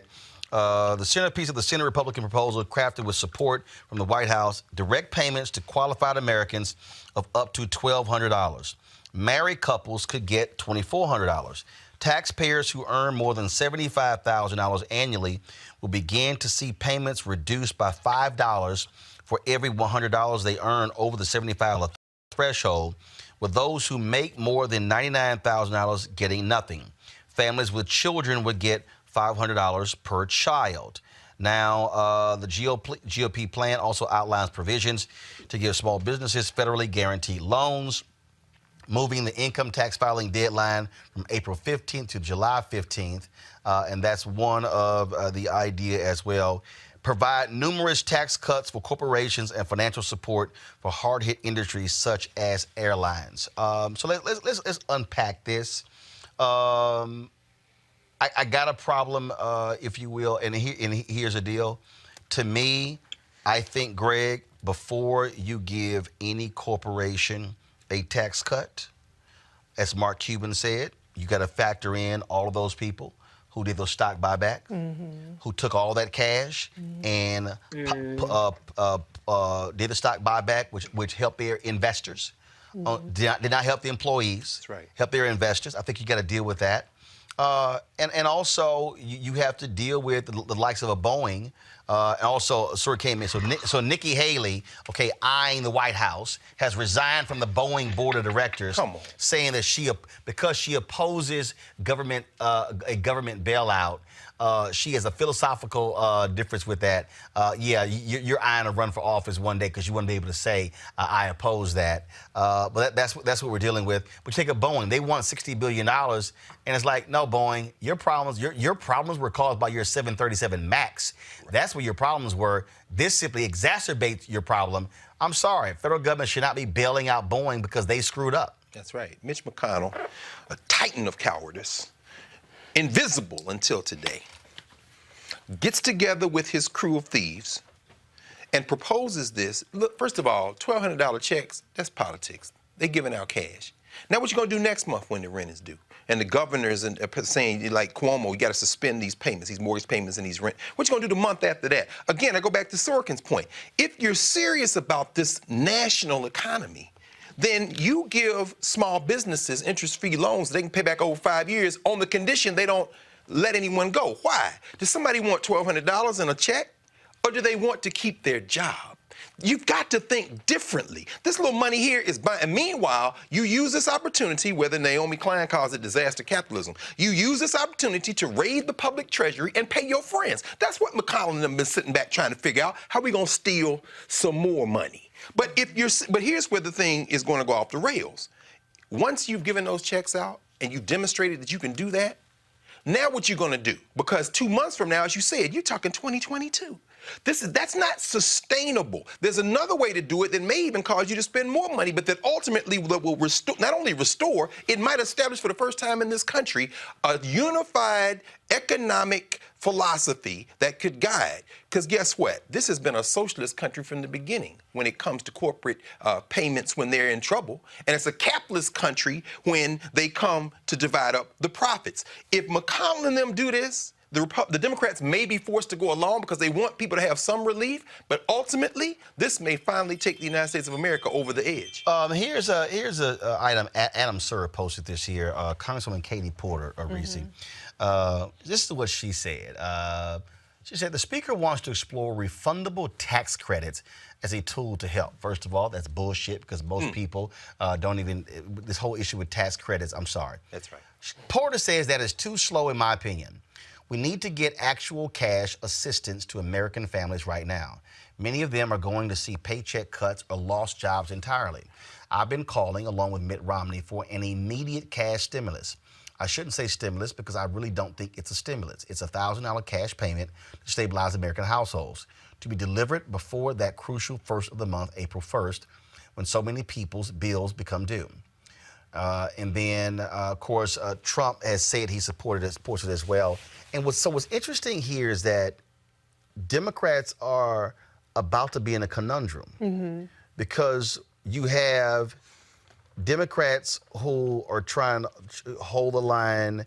I saw one story where they have a $750 billion package. Yeah. You got Republicans over here talking about $1 trillion. Yeah. And so, to me, they're getting outflanked to some degree. And I think this is where you have to deal with these structural changes, these structural issues in our economy. And this is the moment. A crisis is always the moment. I said Obama did not seize the moment in 2009 when they could have actually completely changed Wall Street. No, they mollified them.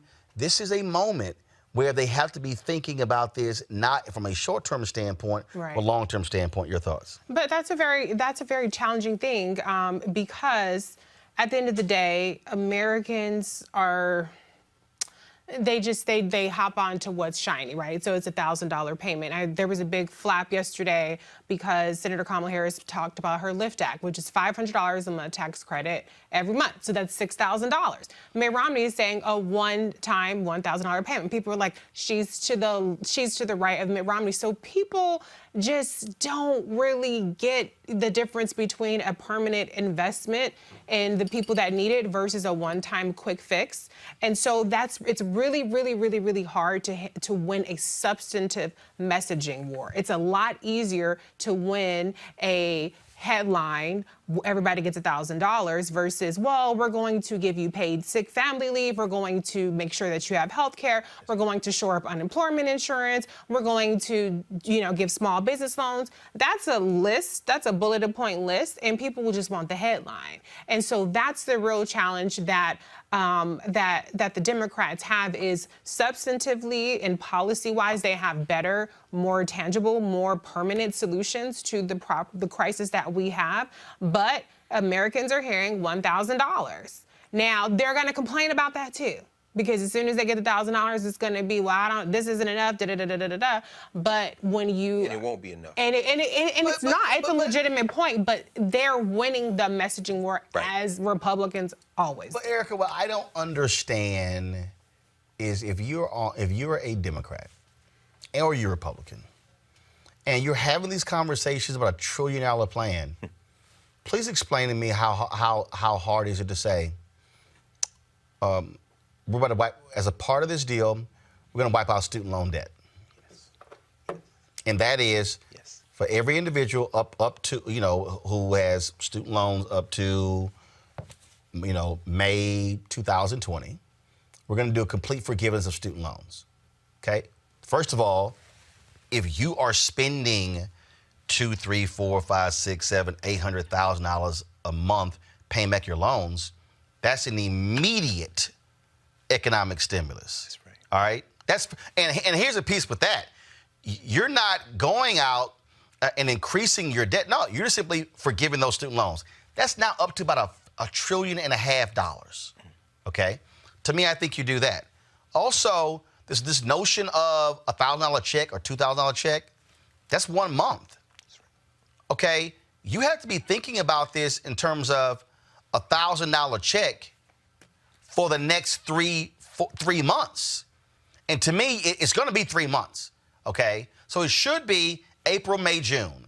The parameters they've set, $1,000 per month for the next 3 months, and then we see where we are with testing, we see where we are with this coronavirus, and then you might have to come back for another phase. To me, that's what the thinking has to be.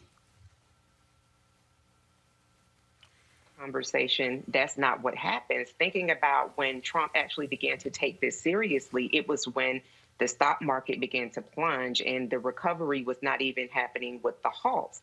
So when you then also look at people who not only their paychecks support their households, but also other people as well, the forgiveness of student loan debt would definitely be a relief to those people and many other people. And so I think that this is really the time where people have to be paying attention. Reese talked about just folks wanting to grab towards the highlight headlines and not really getting into the minutia. And I think that because we're being steeled in a way, and you said 3 months, you're thinking 3 months, it could be even longer than 3 months, because if we're not still all tested by the end of that time, you're talking about another episode of a resurgence of this. I mean, because we're not in a place where we actually have our plane built, because we're actually building our plane as it's flying, we don't know yet. And then you're talking about vaccinations, 18 months, that's almost 2 years. So to actually sit down and think about what is going to make sense so that the economic recovery will not be as deep as it could be, would be absolutely ensuring that student loan debt, which is, like myself and many others, a part of how we budget and pay bills every month, and also how we that money also used to support other people in our families, that could actually be a way that the economy could begin to see some level of stimulation, so that when we're fully operational, that we'll be dealing with a more healthy economy, as we would have been if we would not have taken these steps to actually alleviate the people that are actually having to suffer in this manner. One of the things that Reverend Barber's been talking about, Greg, is that 700 people a day die because of poverty. Right. And his whole point is, if he said 140 million Americans living in poverty, 700 dying a day, it's 250,000 a year. and you juxtapose that to how many people are dying with coronavirus. Again, to me, this is where, if you're Democrats and Republicans, but especially Democrats, you have two teams working. You have a short-term economic team, and then you have a long-term economic team. Because if this thing goes 18 months, that's a year and a half. You're now talking about, oh, they're going to have to come back and do this again and again and again and again, which now is going to actually have to cause a complete rethinking of this entire infrastructure in terms of the amount of money we spend on defense, in terms of how we use those defense dollars, in terms of taxes, in terms of, and look, you might have to return to the days where the federal tax rate was what it was when Eisenhower was president. Sure. Okay? I mean, those are the sort of different things. You might have to have a Congress that gives the IRS an additional $5 to $10 billion to hire people to do real audits of the super rich. No question. I'm thinking about the Panama Papers. I'm thinking about all these offshore companies. Yes, sir. And things along those lines. Yes, sir. You know, this actually might require Congress to say, oh, we now got to get serious with where all the money's been going, because we've allowed rich folks to literally steal for decades now, and then we want poor and middle-class people to be the ones to have to pay for this whole deal. That's absolutely right. Roland, as you were talking, I was thinking and listening to you and thinking about what Reverend Barber has said. Wouldn't it be ironic if what Martin King wrote about in Where Do We Go, Chaos or Community would be the thing that we are faced with now, a generation later? We know, of course, about the flu of 1918, the global virus. You know, that came at the end of World War I. What happened a decade later? The Great Depression. And people think that the United States was pulled out of the Great Depression by great ingenuity. No, World War II really is what pulled them out. But what aided them as well was the New Deal. This is probably the largest infusion of public dollars into an economy in history up until now. So when you say that, Roland, it's very interesting. You know, I'm thinking about this. What is a loan, after all? What is a student loan? What is a loan for a home? A loan that a bank makes, that a private lender makes, or the government makes, is a loan that is betting that the person or the entity you're loaning money to will be productive enough to repay the loan and give you some interest. So if the United States were to expend trillions of dollars right now, it would be a bet against the productivity of the American people. So the money that the United States would be injecting into the economy would not be from the savings of the United States. It would really be borrowed. That's what they're doing. For example, Italy, the EU now has said they're going to go up with $1 trillion, right? They're infusing that into bonds. In this case, they would be putting it into the hands of businesses that would keep people employed. And before it goes, because this gang that can't shoe straight, the Three Stooges, Mnuchin, Kudlow, and Leland, these clowns don't know nothing about it. Even Mnuchin is saying it could be 20% unemployment. Ain't nobody listening to you, man. But ultimately, if you loan that kind of money to private industry and to individuals, gig economy people driving Lyft and Uber and everything else, and you put them in a position to keep working, you've then given them a loan that will allow you to get past a year, 2 years, 3 years, a vaccine, a resurgence, as we just heard Erica say, because when you come back in the fall, if it follows the pattern of most other diseases like this, there's going to be a resurgence. One of the reasons why you maybe don't want to test everybody at the same time is because there is no healthcare system that could contain all those people showing up. But my point is this: if you give a loan, if you think differently, you're betting against the productivity of the American people. Finally, to Reverend Barber's point, what you're really saying is now we're going to invest in the people in this country. And if you invest in the people in this country in this way, you might have a country at the other end of this, instead of pretending that the world is defined by the lines around nation states, because as we just heard Erica say, and you said as well, Reese, there are global supply chains. What happens when the stuff at Walmart runs off the shelf because it can't come in on the boats in San Francisco from China? What happens when the food in the grocery stores is not on the shelf? So when Dr.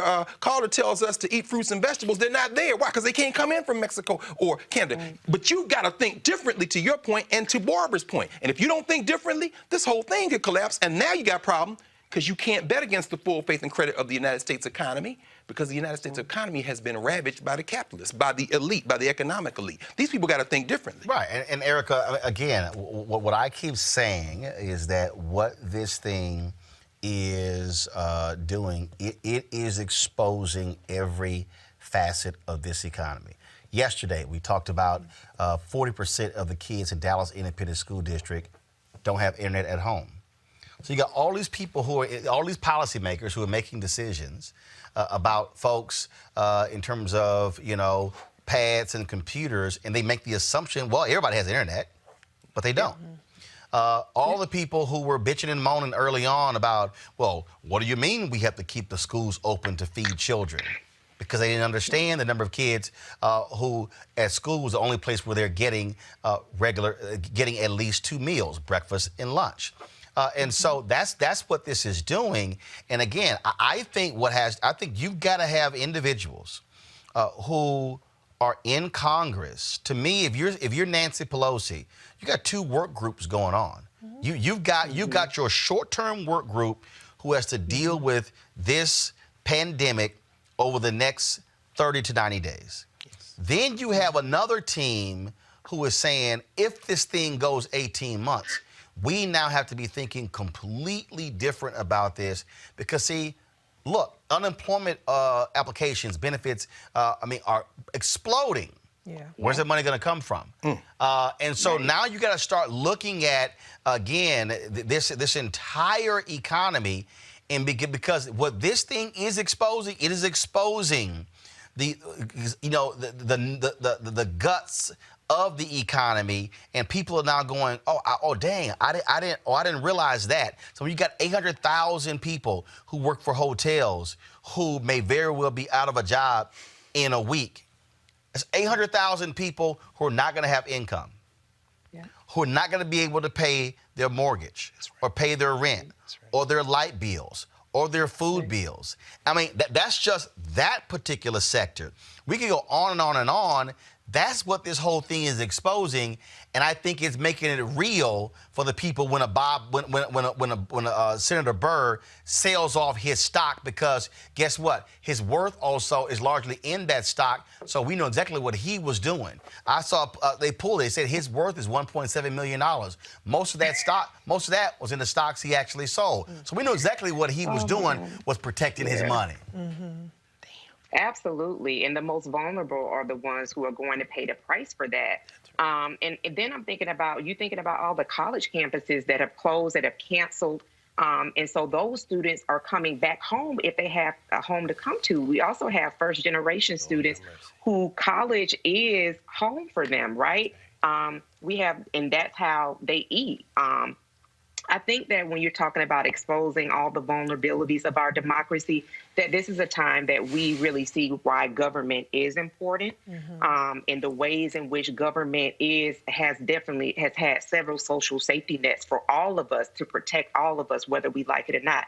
I don't know anyone who really just enjoys paying taxes, but knowing that I am paying taxes so that in the event, or, for Social Security, Medicare, to ensure that hospitals have money, that schools are able to run as functionally as possible. Like, all of these things are the reason that we pay taxes, and that we're seeing now that there are people who, even as we speak, that even though we're in perilous times, are looking at ways to take advantage of the greater majority of the population, and they call themselves patriots. So I think one of the things that through this, as we continue to move through this, and you talked about those 2 different work groups, that this is also an opportunity for us to actually see what the functions of government are and have another level of appreciation of that. Because even while this crisis is happening, we have the census. A lot of people, I know I received my census notification a couple of days ago.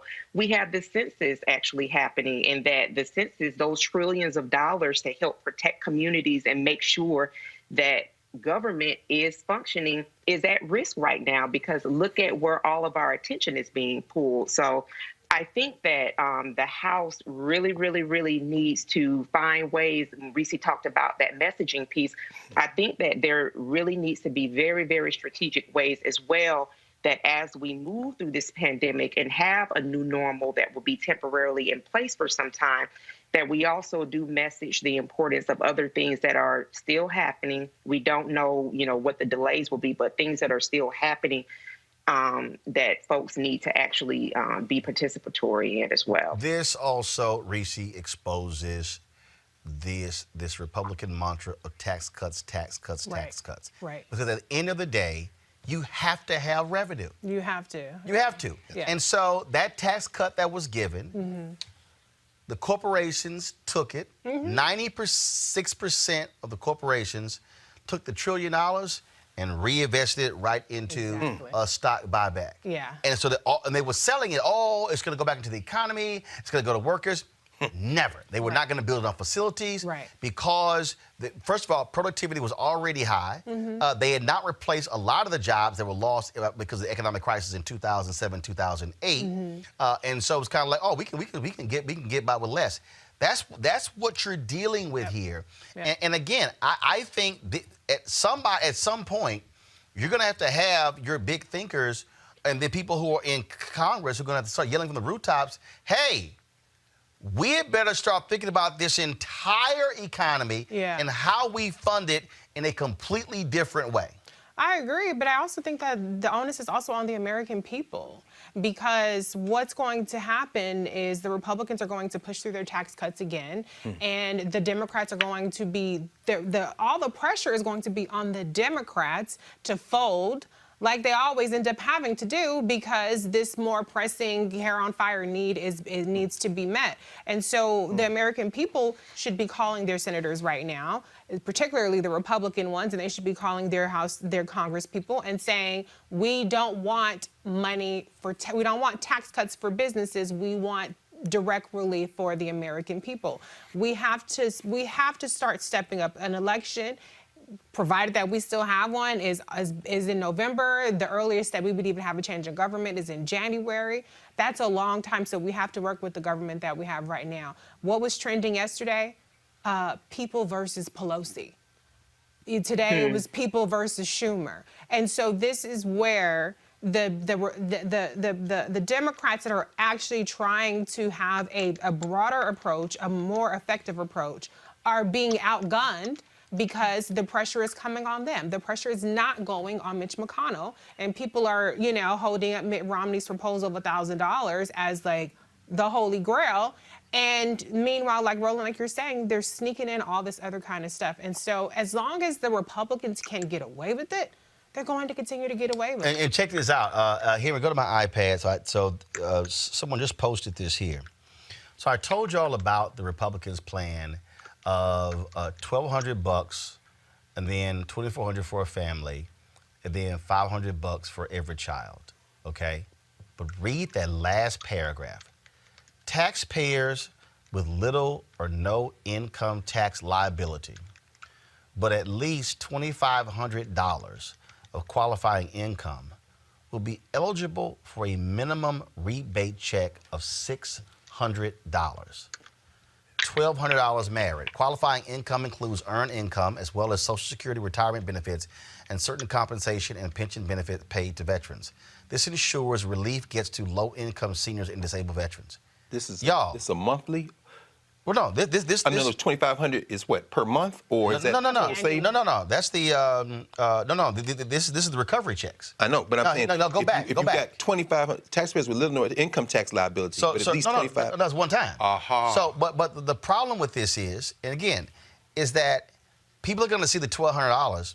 So basically, what they're saying is, if you poor, you're screwed. You're gonna get $600. To Reese's point, yes, messaging. But if you're making up to you see it, these checks are reduced for higher income taxpayers and begin phasing out after a single taxpayer has $75,000 in adjusted gross income and $150,000 for joint filers.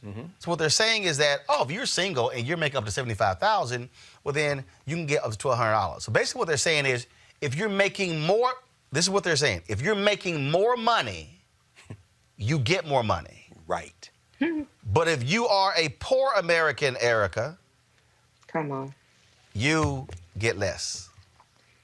Yeah. You would think that those at the bottom will be getting the $1,200.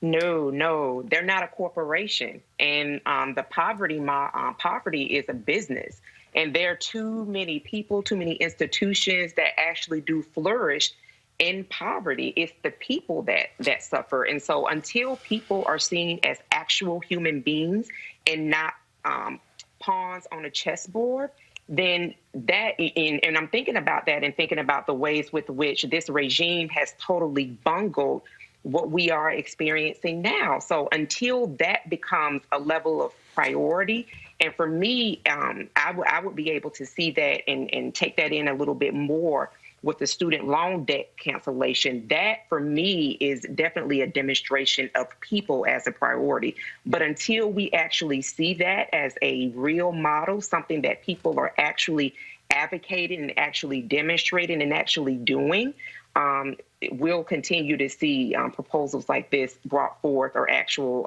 pieces that are brought forth as a way to move through what we're all experiencing right now. All right, folks, we're going to continue, of course, having this economic conversation as we move forward. But I do want to do this here, of course. There are a lot of churches who have gone to this whole issue of live streaming their services because they can't meet and gather. There were some people, though, who still had services on Sunday, frankly, putting their congregations at risk. Dewey Smith, a pastor out of Atlanta, posted a video explaining why his church chose not to have service. And he was real frank and honest as to why some pastors did have service. I want y'all to watch this.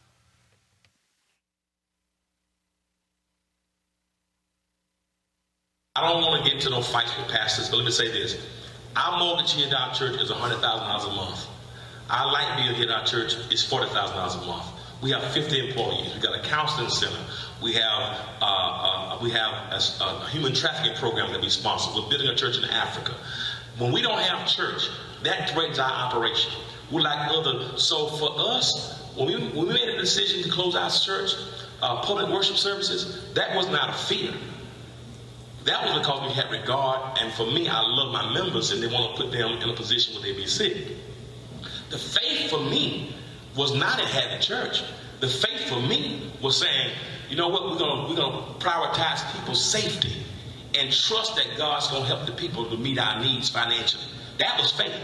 Just because you had church does not mean you got faith. Some of you guys had church because you need that offering.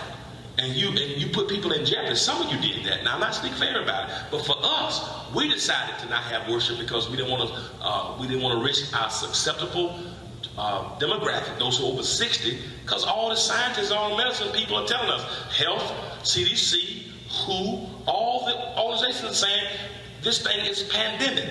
So for us to have a global pandemic and risk our membership, we felt that we want to love our members enough to let them stay safe, to follow the doctor's recommendation, and then trust that God's going to meet the needs. And I'm just believing and trusting God that we put people first. So just because somebody had church, sometimes people use those scriptures, twist them because they need the offering. Roland, I was an usher at Canaan Avenue Missionary Baptist Church as a young man, a teenager. And every time we passed the collection plate, it was the same verse, Malachi. Will a man rob God? Yet ye have robbed me. Wherein do you say ye have robbed me? In thy tithes and offerings. That brother right there gave a word. That's a word, brother. And you know what? Mitch McConnell, you clown. Donald Trump and all you rest of you people trying to figure out how to steal, as you heard Reese just say, with both hands trying to figure out a way to steal. That brother right there just showed you what the African in this criminal enterprise that you call the United States of America has kept from the time we came here, before we came here and got on the boats with it and brought here and have remained with it. Did you hear what he said? He said, I want to make sure my faith is in my people and that God will help us provide. And guess what? Those people will be the ones that come out their pocket and send that money in by any means necessary while you're trying to figure out how to steal with both hands. You better go read the Bible, Old and New Testaments, and go back to that Old Testament when you start dealing with Sodom and Gomorrah and figure out, as the Rastas know, what happens when Babylon fall. You don't have no faith in nothing but money. Forget in God we trust on your dollar bill. But let's be clear. What that brother just said, that is character. That's hard to replace, brother. That was very powerful. Yeah. All right, folks, listen up. That's it for us today. But here's the deal. I told you why this show matters, why we do what we do. When you turn on television and when you see these doctors, frankly, you're not seeing many black doctors discussing coronavirus. You're not seeing black infectious disease experts. We've had those folks on here. But you also have, again, the role of what we talk about the military. Last Friday, we had retired General Russell Honore on. Of course, many of us know him after Hurricane Katrina, talk about disaster preparedness. Yesterday, we had General Kip Ward, who was a retired 3-star, but actually he had 4 stars when he was in the Army, and he was the first leader of AFRICOM. And so we are moving to that point, and if we are being honest, the role that the military can play in terms of dealing with this issue. If you look at mainstream media, broadcast, you swear the only black person who's ever been a 4-star general was Colin Powell. You swear he's the only one. No, nobody else has ever been a 4-star general except Colin Powell. Well, the fact of the matter is, just this week, you will see 2 African Americans who've actually gotten to that rank. And you've never had more in history, more than 10 African Americans who've ever attained the rank of 4-star general. One of them, I said, was General Kip Ward. We had him on the show yesterday. Well, tomorrow, right here on the set, we're going to have Lloyd James Austin on the show, folks. He served as the 12th commander of the United States Central Command, called CENTCOM. He was the first black commander to head CENTCOM. He also was the vice chief of staff for the United States Army. And he, of course, was commanding general of the United States forces in Iraq. And again, he was nominated as to lead the U.S. Central Command by President Barack Obama. He is going to join us tomorrow, and we're going to talk about, again, from a military standpoint, how you prepare for this type of disaster. How do you implement the military in this? Go ahead and go back to it. So I want y'all to share this. We're going to post this graphic on our Instagram page, Twitter, as well as Facebook. And the reason I'm saying this to all of you, so you understand why these things matter, is because these are African Americans who've been there. This is somebody who understands when you send in hundreds of thousands of troops and how you can build and erect hospitals, buildings, how you can do emergency relief. The fact of the matter is we're going to see the need for the National Guard if this thing gets worse. If you look at how the cases, bottom line is this here, folks, the more testing we do, you're going to see more positive tests come out. We're already seeing that. That is going to be a problem. New York Times alert, I just got a dire shortage of gowns and masks in hospitals as well. And so we're going to have retired General Lloyd Austin on the show tomorrow to talk about, again, how the military would the military attack a coronavirus? The coronavirus is a national security issue as well. So you do not want to miss the conversation tomorrow. And so we certainly look forward to having him. And there are a couple of other retired black 4-star generals who I've been communicating with, who we want to have on as well. Why is that important? Again, whenever these stories happen, it's amazing how you can't find black experts in mainstream media. Oh, if it was a so-called black story, you're going to see. Yeah. I told y'all, if I turn the TV on and there's 5 black people on MSNBC or CNN, something black happened. Right.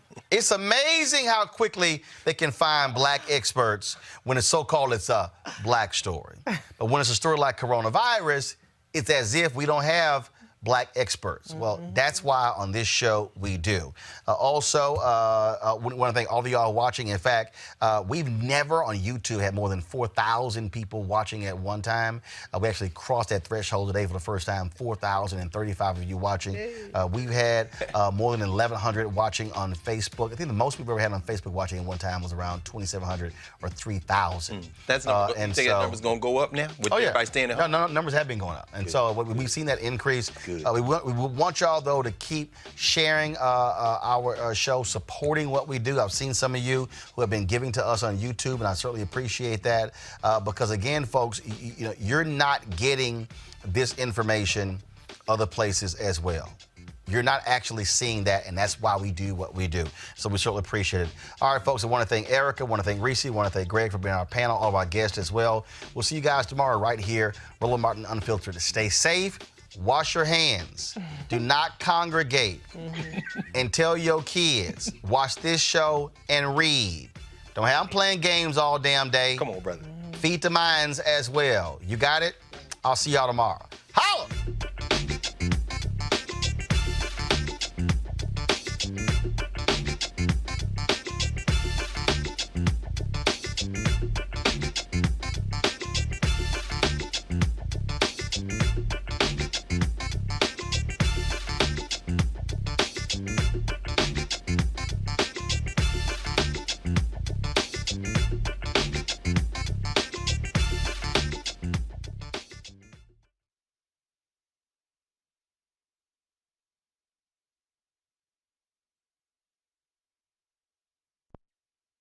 You want to check out Roland Martin Unfiltered? YouTube.com/Roland S. Martin. And subscribe to our YouTube channel. There's only one daily digital show out here that keeps it black and keep it real. It's Roland Martin Unfiltered. See that name right there?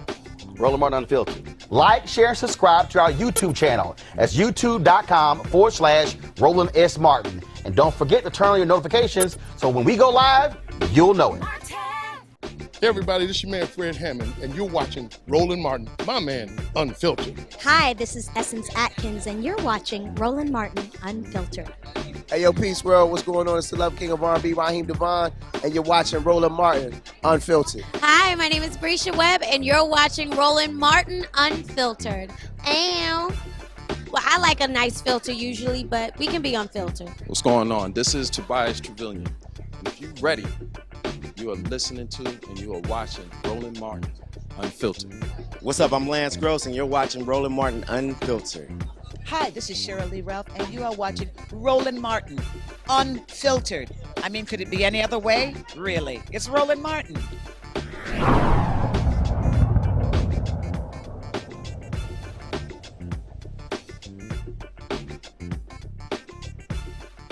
You want to support Roland Martin Unfiltered? Be sure to join our Bring the Funk fan club. Every dollar that you give to us supports our daily digital show. There's only one daily digital show out here that keeps it black and keep it real. It's Roland Martin Unfiltered. Support the Roland Martin Unfiltered daily digital show by going to RolandMartinUnfiltered.com. Our goal is to get 20,000 of our fans contributing $50 each for the whole year. You can make this possible. RolandMartinUnfiltered.com. Hey fam, want to check out Roland Martin Unfiltered? The blackest show on all of digital, cable, and broadcast. Check out our audio podcast. There's only one daily digital show out here that keeps it black and keep it real. It's Roland Martin Unfiltered. Press play.